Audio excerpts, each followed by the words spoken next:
Llegó el momento de hablar de economía, por ello le doy la bienvenida a mi compañero Luis Méndez. Luis, economistas del Banco Mundial alertan sobre un posible riesgo de recesión para el próximo año. ¿Por qué se podría presentar a esta situación? Cuéntenos.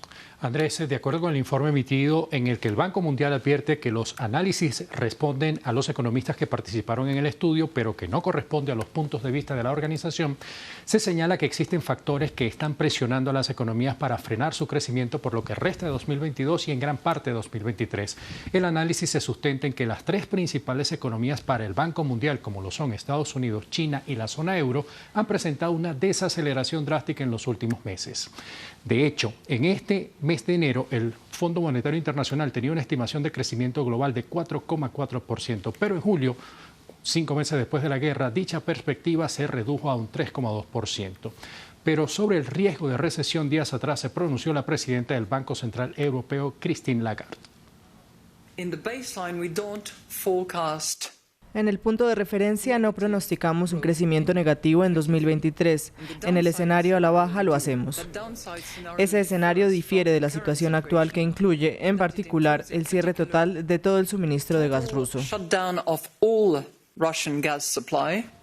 Para conocer más detalles de las causas que propician esta desaceleración, más temprano conversamos con el economista James Salazar Salinas y esto fue lo que nos dijo. Después de los principales momentos de los peores momentos de la pandemia, pues empieza una recuperación y a raíz de ello empieza a dispararse ciertas presiones inflacionarias. Estas sobre todo se intensificaron en el 2021. Inicialmente los bancos centrales cometieron el error y la mayoría de los analistas nos pasó de considerarlas como temporales. Entonces, para hacer frente a este fenómeno, pues lo que se requiere es lo inverso a lo que hiciste en la pandemia. Tienes que empezar a retirar estímulos. Entonces, hay una sincronización en la mayoría de los bancos centrales en el mundo. Actualmente estaríamos hablando de cerca de 90 bancos centrales que en los últimos meses han estado subiendo la tasa de interés.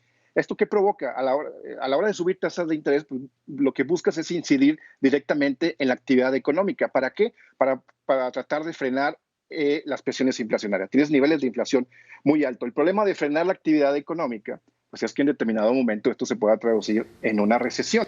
Luis, ¿y cómo podría impactar esta situación en América Latina? Andrés, recordemos que la mayoría de las economías de la región son exportadoras de materias primas hacia las naciones industrializadas. Pero veamos qué nos dijo el economista James Salazar al respecto. Todas las regiones, como bien comentas, empiezan a tener dudas y con la perspectiva de al menos una ralentización de la actividad económica y en el peor de los casos una recesión, pues básicamente nos veríamos toda la región afectada. ¿Quién más? Pues a lo mejor dependiendo del grado de caída. Si Estados Unidos, la duración de esta posible recesión es más de 2 trimestres, pues a lo mejor México, Centroamérica serían los más afectados. También hay otro elemento importante a considerar, que son la estructura de la economía, sobre todo la parte de las finanzas públicas. O sea, ¿a qué país toma mejor preparado? Y en este caso, pues a lo mejor a México está mejor posicionado respecto a lo que observamos, por ejemplo, en Colombia. Entonces, en ese caso también vamos a ver divergencia y diferencias en el grado de sensibilidad a este riesgo económico. Luis, es que se ha hablado muchísimo de la inflación, pero ¿cómo podrían actuar los gobiernos para controlarla? Andrés, de acuerdo con la Comisión Económica para América Latina y el Caribe, la inflación en la región podría rondar el 8,1% para este año, cuando en el 2021 fue de 6,6%. El economista James Salazar nos explica qué podrían hacer los gobiernos para lanzar un programa que efectivamente la controle. Hay pocas acciones que tienen impacto directo en el control de precios o en el control de inflación. Y uno de ellos es lo que están actuando, que es la política monetaria.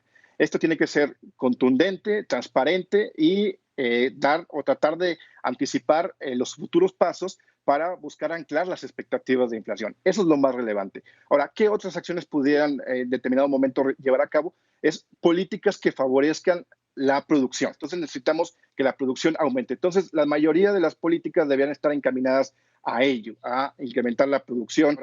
El problema es que este tema de inflación se politiza y entonces empezamos a ver acciones como controles de precios. Eso pueden tener impacto positivo quizá de corto plazo, pero a mediano y largo plazo generalmente tienen implicaciones mucho más costosas. Luis, ¿y qué nos trae como cifra del día? Andrés, han sido 14 las recesiones que ha sufrido la economía global en 150 años. La primera de ellas es 1876, cuando una grave crisis financiera desencadenó una depresión en Europa y América del Norte y duró hasta 1879. La última de ellas fue en el año 2020, cuando hubo una caída de 6,2% y según los especialistas fue la cuarta peor. Luis, muchas gracias por la información económica.